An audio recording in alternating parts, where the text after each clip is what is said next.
The war room of the inevitable conquest pulsed with light and data. Holographic star maps filled the chamber, glowing in shades of blue and red. Dozens of alien officers stood rigidly at their stations, their carapaces reflecting the steady illumination. At the center, Admiral Vox shifted his armored bulk into the command chair, mandibles clicking faintly as the neural ports along his spine connected to the ship systems. A flood of information surged through his body, fleet movements, power outputs, planetary scans, all sharpened into clarity by the machine interface.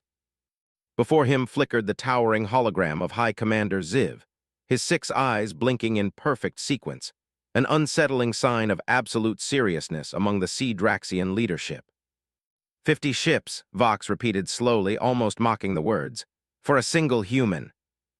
Ziv did not flinch. His multi-toned voice carried across the chamber, stripped of all humor. "This is no joke, Admiral. The human has destroyed 3 outposts, disabled 7 vessels, and infiltrated our most secure communications network. Admiral Gree believed her primitive, and now his dreadnought is plasma dust." The chamber fell silent. Gree's defeat was legend already. His ship, the unyielding Dominance, had been considered indestructible, a fortress among fleets. To imagine one fragile human defeating such a vessel bordered on madness. Vox's secondary heart skipped a beat, though he kept his voice steady.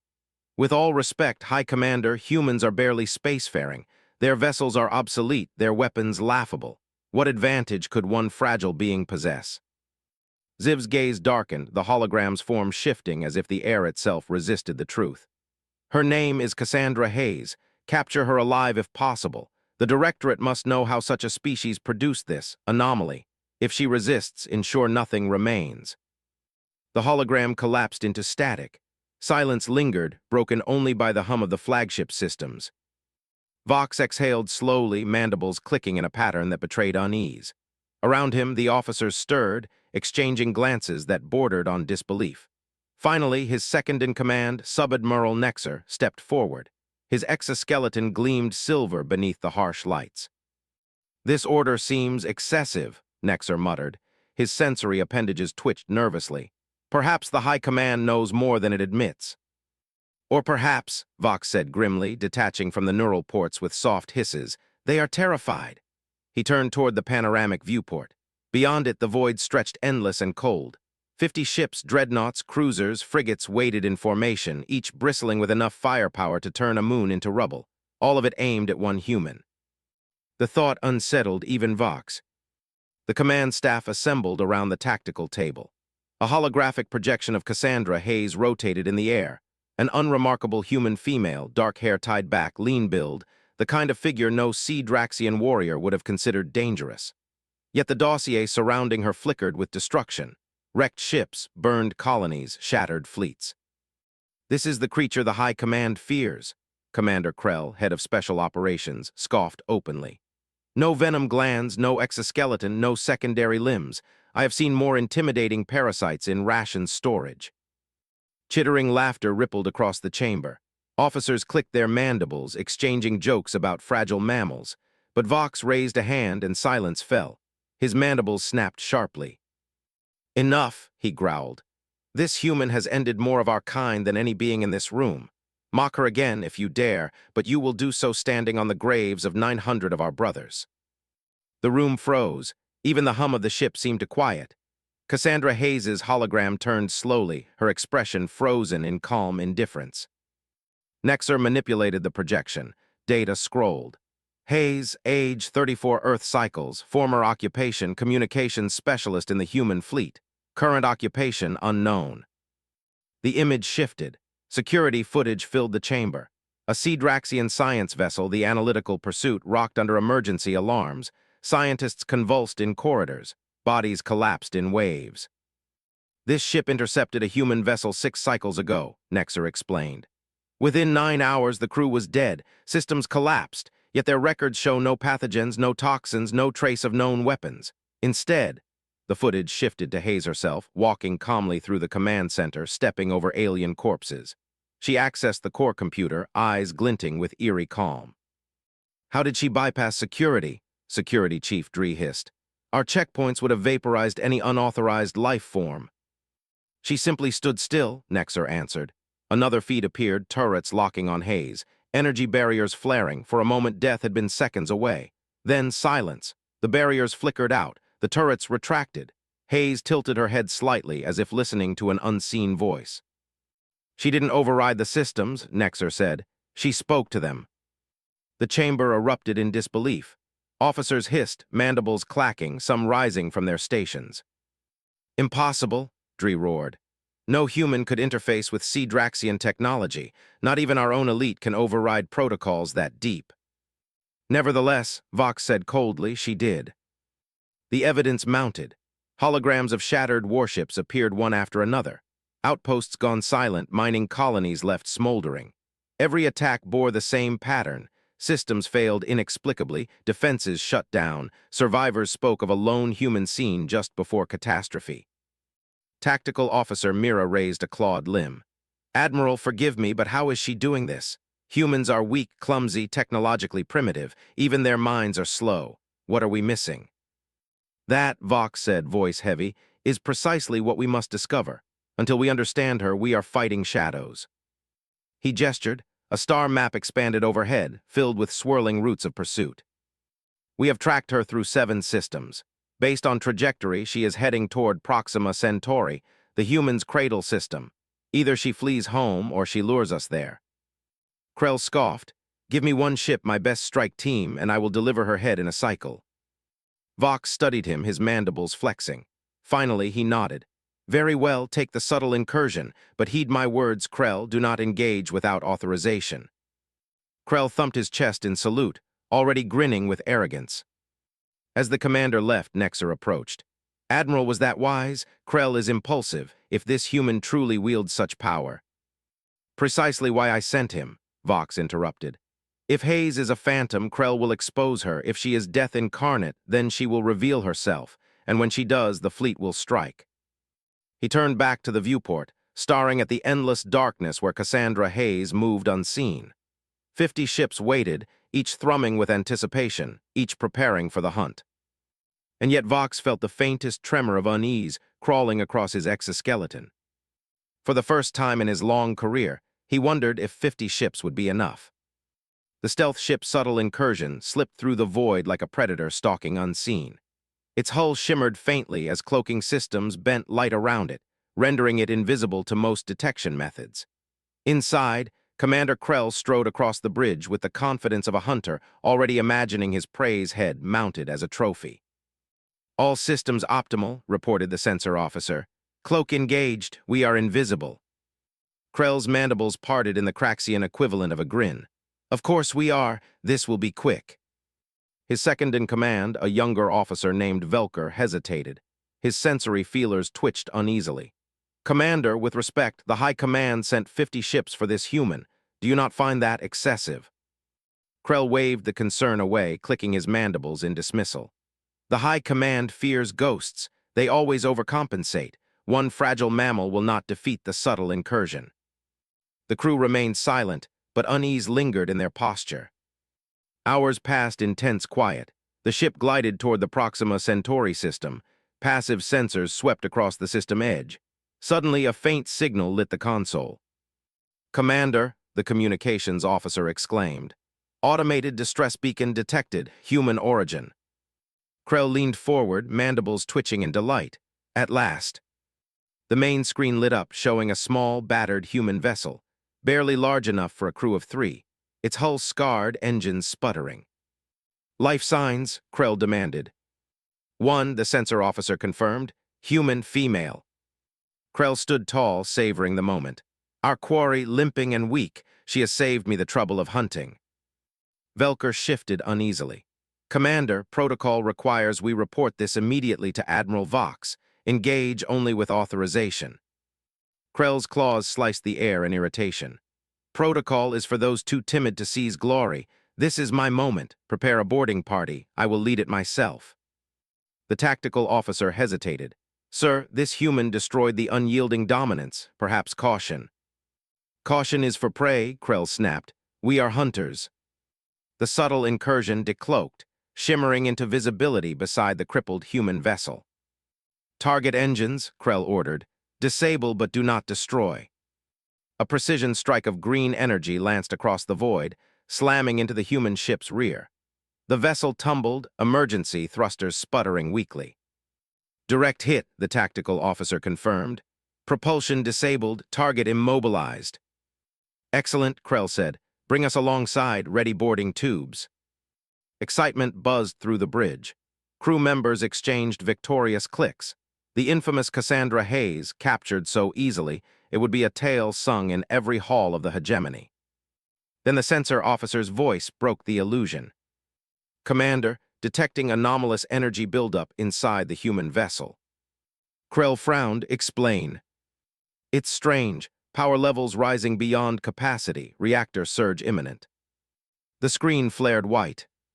A pulse of energy erupted from the human ship, slamming into the subtle incursion with devastating precision. Shields buckled instantly. Alarms shrieked. Consoles exploded. The ship's cloaking generator overloaded, sending arcs of plasma across the bridge. Shields failing, hull breaches on decks 3 through 7, shouted damage control. How, Krell roared, that ship is barely functional. Commander, the communications officer yelled. Incoming transmission from the human. The screen flickered. Cassandra Hayes appeared. She looked ordinary, too ordinary. Short dark hair, pale skin, slim frame, no armor, no weapons. She sat calmly in her cockpit, eyes fixed on Krell. Hello, Commander, she said softly, her voice calm in contrast to the chaos tearing through the Sea-Draxian ship. This is the part where you realize you've made a terrible mistake. Krell's mandibles clacked in fury. Surrender your vessel, you cannot escape hegemony justice. Hayes smiled, a smile that was not kind. Justice, is that what you call abducting beings for experiments, or slaughtering colonies too small to defend themselves? Funny word, justice. Krell blinked, confused. What are you talking about? You don't even know, Hayes murmured, her tone colder now. Of course you don't, you just follow orders. Her voice sharpened. Deliver a message to your fleet. Cassandra Hayes sends her regards. She moved a hand across her console. The bridge lights of the subtle incursion died instantly, plunging the crew into red emergency glow. Systems crashed in cascading failure. Weapons fell silent. Engines flickered out. She's transmitting something into our core processor, the engineer screamed. It's rewriting systems at quantum level. His words cut off as sparks consumed his station. Krell staggered, gripping the command chair. Evacuate, all crew to escape pods. Sirens wailed, hatches blew open. Smoke choked the air, crew scrambled, desperate to escape. Through the viewport, Cassandra Hayes' vessel drifted serenely away, engines flaring with sudden renewed power. No sign of the earlier damage. It had all been a trap. Hours later, aboard the inevitable Conquest, Admiral Vox stood motionless as Krell's final transmission replayed on the tactical table. The commander's scorched face flickered in hologram, panic etched across every twitch of his exoskeleton. She's not what we thought. My ship is lost. I repeat, the subtle incursion is lost. The recording ended. Silence consumed the war room. 49 ships remain, Nexer said grimly, and one human still walks free. Admiral Vox turned toward the viewport, mandibles tight. He stared into the dark, where Cassandra Hayes drifted like a ghost. One ship gone, he said quietly. 49 remain, but perhaps even that will not be enough.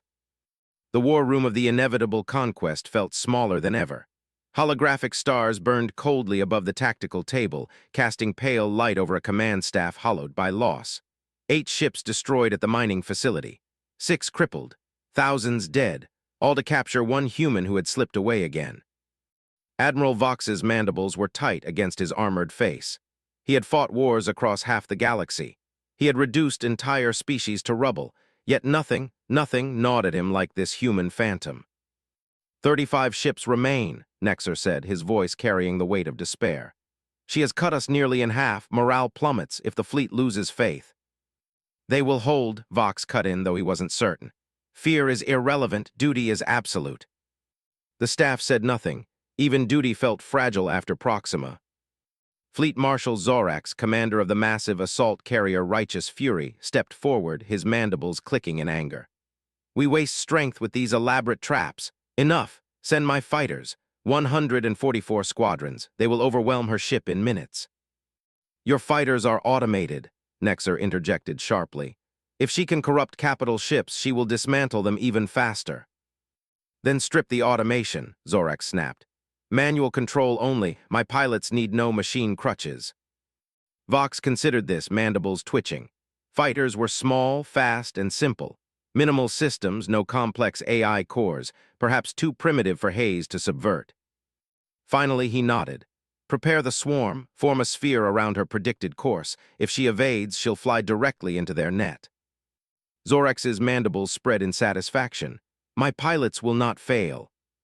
Hours later, 144 fighters glided into position. They formed a shimmering lattice in the void, a deadly web waiting to snap shut. The command center thrummed with energy. Officers leaned forward, every limb tense. Target emerging from FTL, the sensor officer reported. Trajectory confirmed directly toward the Riel system. On the screen, Hayes's vessel flickered into existence, a small silhouette against the vast dark. Signal Zorax, Vox ordered, commence. The swarm ignited, engines flaring as fighters contracted in perfect formation. Weapons armed, 1,000 tiny stars converging on a single point. Hayes's ship altered course, thrusters burning bright. She rolled, dove, accelerated, but the net was closing. First hits confirmed, Tactical reported. Shields holding but fluctuating. She can't escape, Nexer whispered, relief edged into his voice. She's surrounded. Vox leaned forward, eyes narrowing. Then why isn't she fleeing? Hayes's ship stopped, engines powered down. For a moment it hung in space like prey offering itself to the predator. What is she doing? Nexer murmured. On the screen, a pulse of blue-white energy erupted from her vessel. Not directed at the fighters, but radiating outward like a ripple across still water. At first, nothing. The fighters kept firing, engines flaring. Then one pilot's voice crackled across comms. My controls unresponsive, weapons firing without command. Another voice followed. Navigation overridden, I'm being forced into a collision vector. Chaos spread like wildfire. One by one, fighters twisted off course. Some veered into squadmates, weapons discharging wildly. Others spiraled, engines overloading. The tight net disintegrated into a maelstrom of friendly fire. Order them to eject, Vox barked. All pilots abandon craft immediately. Some complied, many didn't. Explosions lit the void as fighters tore into one another, chain reactions cascading outward. In the center of the storm, Hayes's ship remained untouched, drifting serenely through the chaos. How, Nexer whispered. They were on manual control, no systems to hack. Fleet Surgeon Taz's mandibles twitched violently. It's not her ship, it's her. That energy pulse, it carries neural patterns. She's projecting her mind into their systems. A technopath, Vox muttered, the word foreign on his tongue. The last fighter detonated in a final blossom of fire. Silence fell over the war room. Status, Vox demanded. Of 144 fighters, Nexer said hollowly, barely 30 pilots ejected in time. The rest, gone. The silence that followed was suffocating. Then the comms officer's voice cracked. Admiral, incoming transmission from the human. The screen flickered.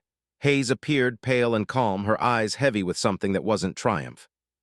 Admiral Vox, she said quietly, I want you to understand, those pilots didn't have to die, you sent them, you forced my hand. Vox's mandibles clicked in fury. Why do this, what do you want? You know why, Hayes said, her eyes hardened. You destroyed New Horizons colony, you slaughtered my family, 76 lives erased because your people feared humans settling too close to your territory. Vox froze, his secondary heart thudded painfully. She knew. That was before my time, he said slowly, before most of my officers were even born. But your empire hasn't changed, Hayes snapped. Still conquering, still dissecting, still deciding who lives and who dies. I am here to change that, one ship at a time if I must. Her image vanished. The war room was silent, the officers staring at Vox, waiting for his command. 32 ships remain, Nexer said quietly. Vox's mandibles tightened. 32, less than half their original force. We can't fight her as prey, he said at last. We must understand her. This is no longer a hunt. This is survival. His eyes lifted to the stars beyond the viewport. Cassandra Hayes was out there, one fragile human wielding a power that shook an empire. And unless they found her weakness soon, the hegemony itself would tremble. The war room of the inevitable conquest was dim, emergency lights throwing long shadows across the chamber. Officers stood in tense silence, their mandibles clicking faintly in suppressed fear. Admiral Vox paced along the tactical table, the holographic star map glowing pale against his carapace. 32 ships remained. Once, the fleet had seemed invincible. Now it felt like prey circling a predator it did not understand. "We have tried force," Vox said at last, his voice a low growl. "We have tried traps, mines, swarms. None have worked. This human is not fighting us with weapons, but with her mind." Fleet Surgeon Taz stepped forward, mandibles twitching. "The energy pulses we recorded during the fighter engagement, they match patterns of neural activity, but magnified beyond possibility. She is projecting thought into machines, extending herself into our systems." A murmur rippled through the staff. To Draxian ears, the idea bordered on heresy. Minds belonged in flesh, not in steel. "A technopath," Vox said softly. "She does not command her ship, she is her ship." The officers shifted uneasily. The revelation was too much, too alien. "Then how do we fight her?"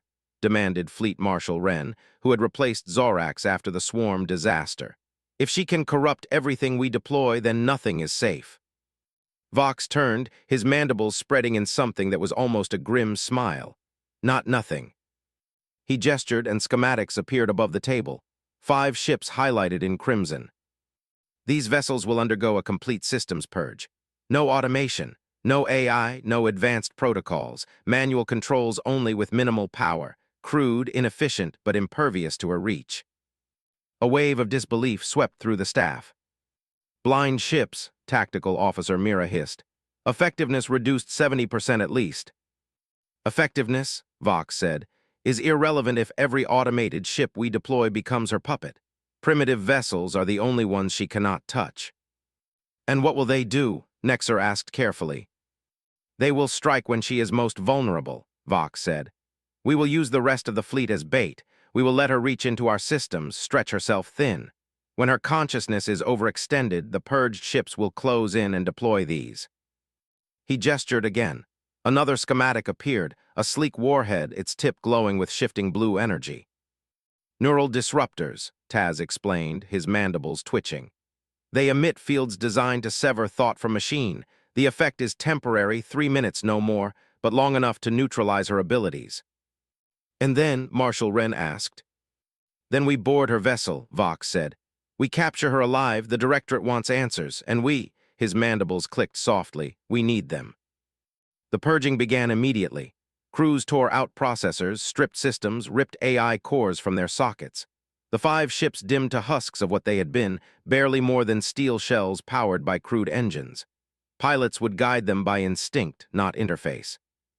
Meanwhile, the rest of the fleet repositioned. 27 ships spread wide, forming a seemingly careless formation. Bait, vulnerable, tempting. Hours passed, the crew spoke little. Fear weighed on them heavier than silence.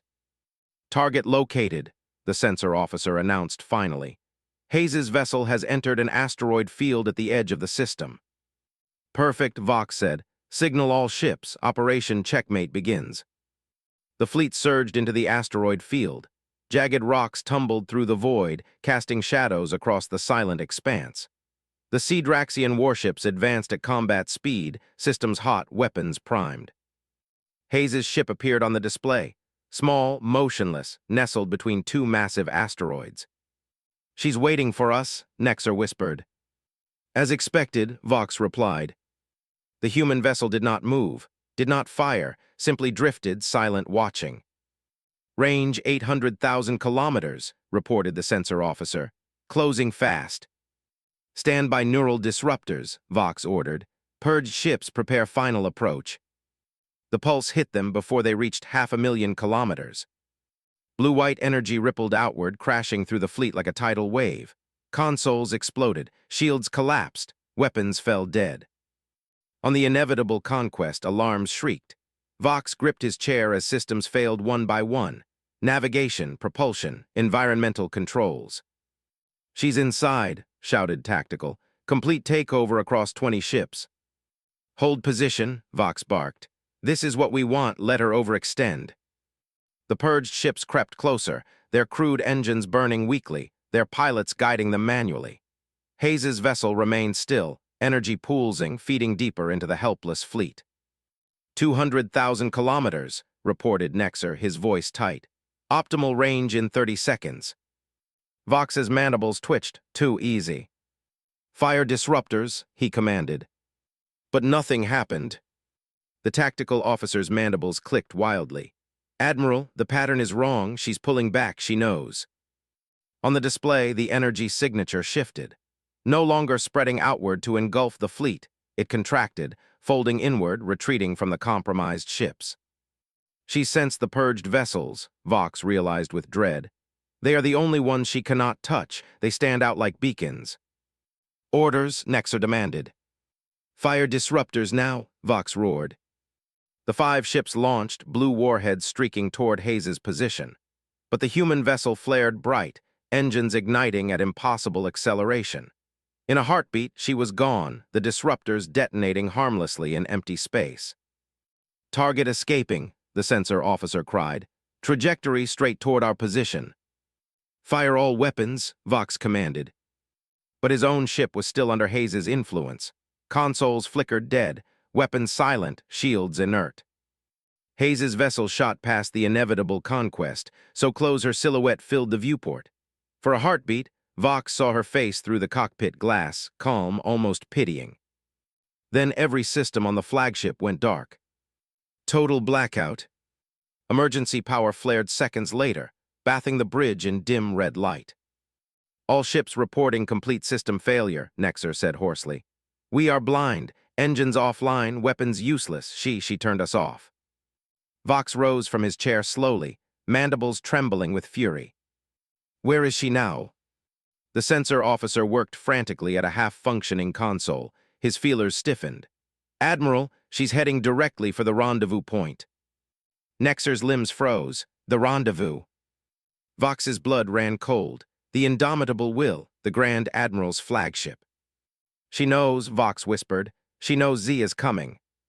The bridge of the inevitable conquest was drenched in red emergency light. Consoles sputtered. Officers whispered in disbelief. The fleet, once 50 strong, now 32 and crippled, drifted powerless in the void. Status, Vox demanded, though he already knew. Engines offline across all vessels, Nexer said grimly. Weapons inert, shields collapsed, she shut us down like extinguishing a lamp. Vox's mandibles twitched tight against his armored face, and her vessel. Gone, the sensor officer said. Course plotted directly to the rendezvous point with the indomitable will. The words weighed like stone. The indomitable will was no ordinary warship. It was the pride of the hegemony, the Grand Admiral's seat of power. She knows, Vox whispered. Somehow she knows. Hours crawled by, powerless ships floating like husks in the void. Then the comms officer stiffened. Admiral, priority transmission, origin, the indomitable will. On screen, the holographic display flickered to life. But instead of the gleaming bridge of the Grand Admiral's flagship, a small, austere chamber appeared. In the center stood Cassandra Hayes, calm, defiant, unbroken. Beside her, bound in neurosuppressors, was Grand Admiral Z himself. His ornate armor cracked, one of his 7 eyes blinded, green ichor seeping across his face. Admiral Vox, Hayes said softly, her tone almost conversational. I believe you've been looking for me. Vox's mandibles tightened. What have you done? Exactly what I've been doing since your people murdered my parents, Hayes said, sending a message. She gestured to Z, who glared at the camera with all the fury of a wounded predator. The Grand Admiral and I have been having a fascinating conversation about your first contact protocols. Z hissed through clenched mandibles. Vox, this human, she's not what we thought. Tell them, Hayes pressed. Tell them what you've seen. Vox's heart thudded painfully. Seen what? Hayes turned, ready for transmission. A voice answered off-screen. Hayes faced the camera again. I'm sending you a data packet. Don't worry, it isn't a virus, not this time. It's information your empire has buried for decades. Admiral, the comms officer said. Transmission incoming, vast terabytes. Display summary, Vox ordered. The tactical screen split. Hayes and Z on one side. On the other, streams of classified data unraveling. Vox's exoskeleton seemed to constrict as the truth spilled out. Project Ascension. A hegemony directorate initiative, 60 cycles old. Goal, create enhanced neural beings from subject species. Test Group 117, humans. 200 abducted from scattered Earth colonies. Genetic modification, neural amplification, consciousness expansion. Millions of failures, thousands of deaths. 7 survivors. Cassandra Hayes among them. Vox's mandibles hung open. Impossible. Oh, but it's very real, Hayes said coldly. My parents weren't colonists. They were researchers, taken, experimented on, killed, and the directorate covered it all with lies. Nexer's limbs trembled. New Horizons colony. Hayes's eyes burned. Never existed, a cover story to explain the disappearances. Vox felt his stomach hollow. The High Command had sent 50 ships not to capture a rogue human, but to bury their own sins. What do you want? He asked at last, voice gravel. Justice would be nice, Hayes said, but I'll settle for change. The hegemony will acknowledge Project Ascension publicly. It will pay reparations to the families of those stolen, and it will establish new protocols, respect and cooperation, not domination. And if we refuse, Vox pressed. Hayes's smile was devoid of humor. I'm not the only survivor, Admiral. 7 of us escaped, trained together, learned the extent of our abilities. We can shut down fleets with a thought. Access your most secure databases. Turn your terraforming engines against you. You'll never see us coming. Gasps echoed across the bridge. You threaten genocide? Nexer said weakly. No, Hayes corrected. I prevent it. For millennia, your empire has erased species you deemed threats. That ends now. Grand Admiral Z lifted his head, pain etched across his features. The humans' terms are acceptable. Effective immediately, all first contact protocols are to be reviewed. Project Ascension will be declassified. The directorate dissolved.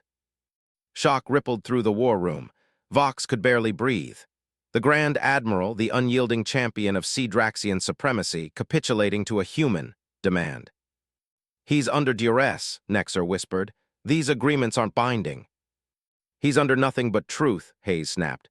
I showed him everything, not just the files, my memories, the pain, the deaths. He's seen it all, and unlike many of you, he still has a conscience. Her expression softened only slightly. Your ships will regain functionality in 6 hours.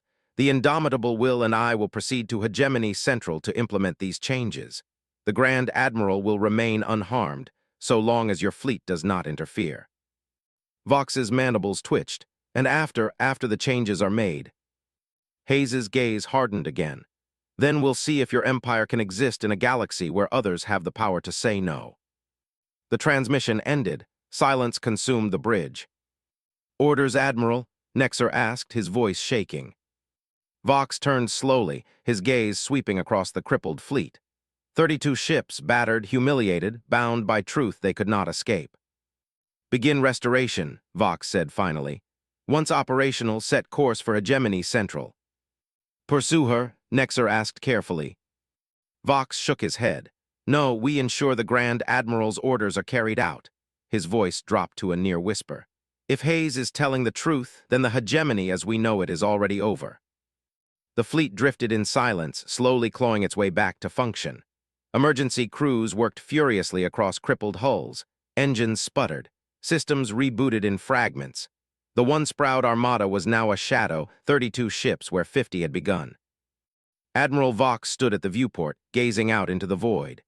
He had commanded fleets that crushed rebellions, broken empires, and silenced entire civilizations. Yet never had he felt so utterly powerless.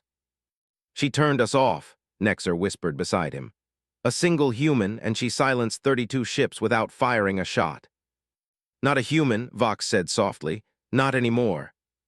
6 hours later, systems hummed to life. Engines throbbed weakly. Communications flickered back online. Fleet restored to minimal capacity, reported the engineer. We can move again. Set course for Hegemony Central, Vox ordered. Do not pursue Hayes, we follow. The officers hesitated but obeyed. Even the most battle-hardened had seen enough to know Cassandra Hayes could not be stopped with firepower. 3 days later, the fleet entered orbit of Hegemony Central, a sprawling jewel of steel and light. Massive orbital rings encircled the planet, bristling with cannons, stations, and warships. It was the heart of their empire, the fortress of 12,000 cycles. And yet, as the inevitable conquest approached, a chill spread across its bridge. Admiral Nexer said slowly, "Defenses are offline." One by one, icons winked out on the tactical display. Planetary cannons silent, shield grids dark, patrol fleets drifting. "She's here," Vox whispered. The grand assembly chamber of the central spire was filled to the brim. Hundreds of officers, nobles, and governors gathered in anxious silence. Rumors had spread faster than fire. A human had captured the Grand Admiral. A human had forced surrender. A human demanded change. And then she appeared. Cassandra Hayes walked into the chamber beside Grand Admiral Z, who was bound no longer. His injuries remained, but his presence commanded silence. Behind them, holographic screens lit with cascading data, the truth of Project Ascension, displayed for all. Gasps filled the hall, screeches of disbelief. The hegemony's sins laid bare. Z raised a hand, silencing the uproar. His voice was ragged but clear. "The Directorate betrayed us. They experimented on species in secret. They made this human what she is, and in doing so they created our reckoning. From this day forward, first contact protocols will change. No more conquest, no more erasure. We will meet other species with respect, or we will not meet them at all." Chaos erupted. Some commanders roared in outrage, mandibles clattering, others slumped in despair. Through it all, Hayes stood calm, her eyes scanning the room, daring anyone to defy her. Later, in a quiet chamber overlooking the city, Vox confronted her. "You've won," he said. His voice was low, edged with something between anger and awe. "Our empire bends to your demands, but what are you really, Hayes? Human, weapon, ghost?" Hayes turned from the window. Her dark eyes met his without fear. "I'm what you made me," she said simply. "A child who watched her parents slaughtered, a survivor of your experiments, and now a reminder that you can't bury truth forever." Vox's mandibles tightened. "You speak of justice, but what you've done, thousands dead, ships destroyed, an empire crippled, do you not see blood on your hands?" Her jaw clenched. "I do, and I will live with it, but if I hadn't fought back, how many more would you have erased? How many colonies burned? How many children stolen as I was?" Vox had no answer. That night, whispers spread across the fleet. Officers debated in hushed tones. Some called her savior, others called her monster. Many feared she had only opened the door to chaos. But for the first time in centuries, fear no longer belonged to the hegemony's subjects. It belonged to the hegemony itself. Weeks passed, protocols changed, databases declassified, the Directorate dissolved. Other species watched, waiting, testing whether this empire of conquerors could truly shift course. And always the question lingered, what of Cassandra Hayes? She and the remaining survivors of Project Ascension vanished from public eye. No official records, no sightings. Only rumors of technopaths moving unseen, of fleets failing without reason, of worlds where hegemony banners quietly lowered and never returned. On the bridge of the inevitable conquest, Admiral Vox stood alone, gazing into the stars. Nexer approached cautiously. "You're troubled," Nexer said softly. Vox's mandibles twitched. She said she wasn't alone, 7 survivors, if that's true. He let the thought hang. 7 Cassandra Hayeses, 7 ghosts who could silence fleets with a thought. "Then the galaxy has changed forever," Nexer said. Vox's gaze hardened. "No, the galaxy has just begun to remember what humans are capable of." He turned back to the stars, where empires rose and fell, where one fragile species had reshaped destiny. "They sent 50 ships to capture 1 human," Vox whispered. "And in doing so, they may have ended 12,000 cycles of dominion." The stars offered no reply, only silent witness. Epilogue whispered legacy. Centuries later, on the frontier of a young human colony, children played beneath alien suns. They told stories, half legend, half truth, of a woman named Cassandra Hayes. A woman who faced an empire. A woman who fought with her mind. A woman who taught the galaxy that humanity was not weak, not primitive, not prey, but death incarnate when cornered. And somewhere in the cold between stars, a shadow drifted, watching, waiting, not gone, never gone.